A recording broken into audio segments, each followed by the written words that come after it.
balloon and candle experiment. Let's blow a balloon. When we blow the balloon rubber molecules get stretched. When we put the balloon over the fire, it will pop. It blasts. Now take another balloon and put water inside and blow it.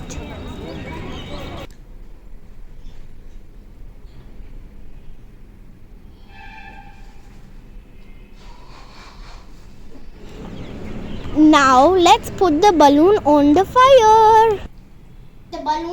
That balloon blasted, right? But this balloon is never going to blast. Now it will not pop. Do you know why?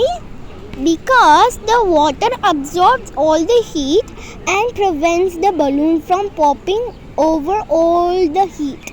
So the balloon does not pop. Like this way, in rocket they use different type of technique for nozzle cooling and help not melt the rocket engine. So hope you like my video. Subscribe, share and thank you.